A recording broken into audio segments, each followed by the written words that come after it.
What's good, everybody? My name is Alckemy. Welcome to the channel. Today we're going to be taking a dive into the iPad and looking at my favorite Reverb plugin, both on desktop and on the iPad, which is called Crystalline. Crystalline is made by Baby Audio. They sent me a unit of this. I've been using it for well over 6 months now, but this is not a paid sponsorship. I will say, though, that I probably use this on just about everything, especially if you tune into my live streams when I'm working on Bitwig. And I'm here to kind of just talk about why I like it, and if you're in the market for a Reverb either on iPad or on desktop, you know, let's just have some fun and geek out with some plugin stuff. I don't have any affiliate links. Again, this isn't paid, but this is just something that I like, and why not take a look at it? With that being said, I would love it if you could subscribe to the channel. I do have a plugin giveaway going on with DisTube Culture and potentially some Yum Audio stuff in the future, but we can talk about that later. So Crystalline is a digital reverb. It only has one algorithm, but there are a lot of different controls that are built into it that make me like it. So before we do anything, let's just go ahead and turn this off. I've got this cute little saw arpeggiator that's nothing special, but this will be a good use case to show you what this can do. So what I'm going to do while you hit the like button is I'm going to turn this on, and I'm just going to demo this and show you all the different sonic possibilities that are available within Crystalline.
So as you can see, there's a lot of different shaping options that you have within this, and that's just doing a quick overview of all the different features and functions that this does.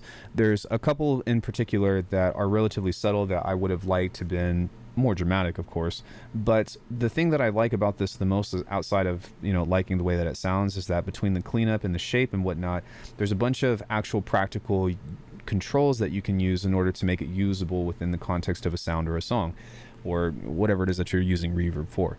So what I mean by that is, I know I'm going to start over here on the cleanup section, is that you have damping, you have mid-side control, you also have gating, and then you've also got a shelf EQ.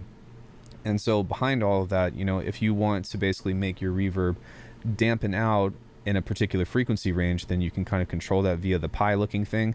If you want, you know, everything below 200 hertz to be in mid, and then open it up on the sides of everything of all that, which is your stereo control, there's that. And then if you want to gate it, say you want to do a really big snare to where it goes and then it cuts out, I'll show you that here in a second, then you can use the gate control and also the release. So it's very practical. I know that I've said that before, but that's part of the reason why I find myself reaching for this. I have, you know, the standard Bitwig. I do have Big Sky, which is great for like sound design and just going crazy with reverb. It doesn't have that fine of control though. What else do I have? I do have Pro R for the desktop, which is okay, but I don't think that it has that much control within it. And those are pretty much the only three. I guess ROM, but that's more of a sound design thing that I use as well. So this one seems to be the most like, hey, reach for this when you want to put a splash on this and actually like make it easy to work with. And that's kind of the thing. And it's not to say that this isn't great for sound design as a whole. One thing that I really like about this is that, you know, because you can change the start time like that, it will do like pitching, kind of like as if you were to manipulate a delay. This isn't the only reverb that does that, but you know, if you're trying to create either A, crazy glitches and whatnot and process that, or you want to freeze this out, or you want to create a new spin. So let's say I'm doing, you know, some kind of melody kind of like this, and then I want to do a switch up on the 16th bar to where it's playing in reverse. So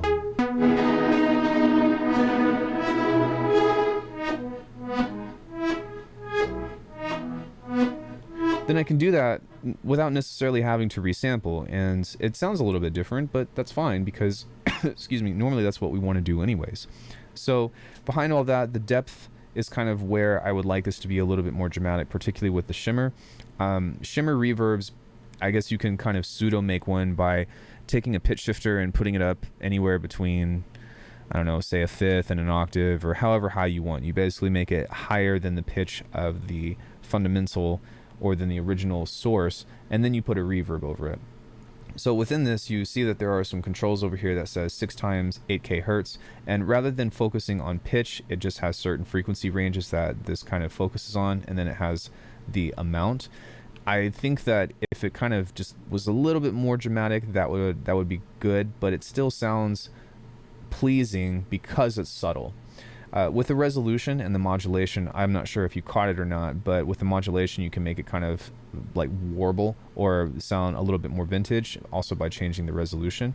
So if we were to take a listen to this, check this out, you're going to hear the pitch kind of drift out, and then see if you're listening in headphones or something, if you can change, or if you can hear the difference between the resolution types. So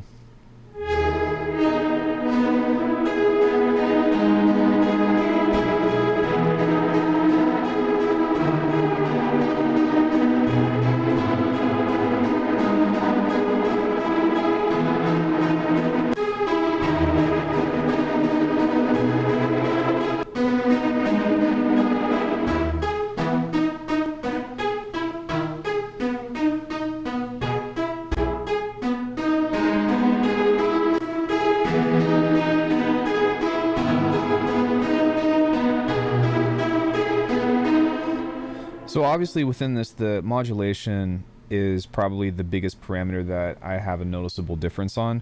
So, you know, even though these are subtle and they sound really nice and you can make it more high quality or slash quote unquote vintage, I do think that if the shimmer had a little bit more oomph to it, then that would make it even like just the cherry on top. So on the shape tab, you've got some smoothing on here, which makes the reverb kind of either blend or make it kind of jaggedy, and then you can kind of control, you know, some stereo manipulation stuff with the warp, and then you've got a shelf EQ over here. So with that, there's not like, it's not the most in-depth plugin, but I think that it sounds really nice and it works. So within that, let's go ahead and take a look at another example of something that you might use within a drum or a snare or a clap type sound. In this particular use case, what I have is basically a parallel chain. You don't necessarily need to do this because you can kind of just get away with doing that, and that's why all of these are built in. Also, if you couldn't tell, there's a light mode and a dark mode. I prefer the dark mode because this just burns hole in my eyes, but what can you say? But what's really cool about this is if we were to, let me actually just turn this off. We've got a clap that sounds like this. Now, if we were to start to slowly introduce this, then you can hear that we've got some really nice tail on that. Now, if we wanted to make the sound of that be extremely large, but we wanted to make sure that the tail end of this kind of died out, then what we can do is actually pull the gate back on here. And now, whenever this passes below this threshold, it's going to cut the sound out completely. That's a little bit too much.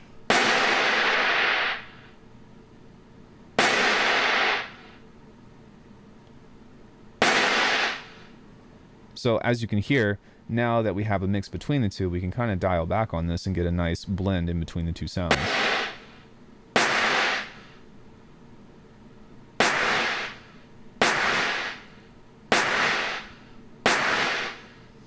And so by doing that, this is something that's very common within a lot of like old school synth sounds, or if you're trying to make a dubstep type of snare or whatever, it's where it's like, and you want it to just cut. This is a really good tool for being able to control the tail end of what that reverb is doing as a whole. And then of course, you know, you can set the different settings on how you want to shape the sonic quality of it. But because there's a lot of dynamics control in here, that means that well, it goes on a lot of stuff.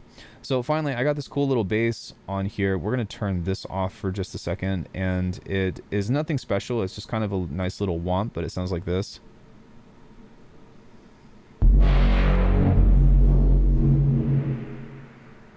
And within that, let's go ahead and turn this off, and we'll slowly introduce this back in here. So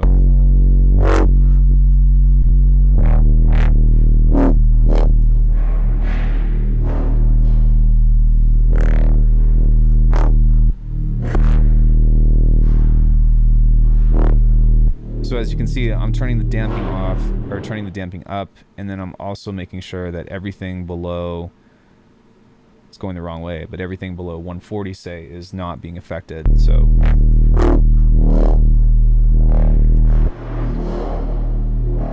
and you can hear this nice tail end whenever I release this. Now, if I were to turn on the OTT, then we can make this a little bit more dramatic just by making this, making that reverb bite a little harder.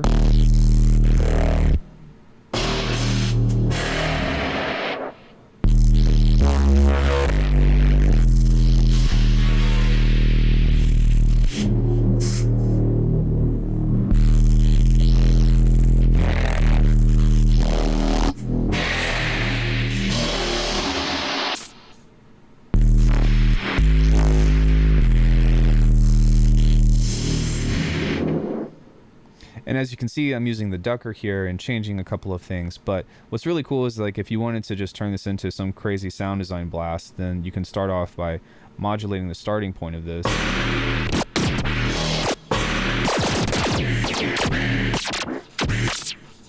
I mean, literally, if you're into, you know, some kind of modern dubstep, you can literally take those laser sounds and then just lower or layer that with a sub. Lots of L's today. Layer that with the sub and use that as, like, you know, your pew pew pew pew. You all know what I'm talking about. And then of course you can process that and distort it and do much more stuff with it as a whole. But basically, I wanted to show you a couple of different use cases within this because the versatility behind it is the main talking point behind why I like this so much. But even still, I'm not here to sell you on anything. It's really just a matter of, hey, here's a cool plugin. I like it. You know, I'm curious to know if you have a favorite reverb plugin on the iPad or on the desktop. That, you know, there's so many out there, so it's really hard to, you know, just pick one and figure out which one is the best. But that being said, if you catch this on sale or if you've been thinking about grabbing it, you know, hopefully this will give you a more informed decision. And I appreciate you all hanging out with me if you stuck to the end of the video. So yeah, let me know what your favorite reverb is. Let me know, you know, where your head's been at with any other kind of plugins if you want me to check it out, and be sure to like and subscribe to the video. Appreciate it. Thank you to Baby Audio. You guys are awesome. I really am truly grateful for the new tools that I have for my music, and I will see you all in the next one. Ciao.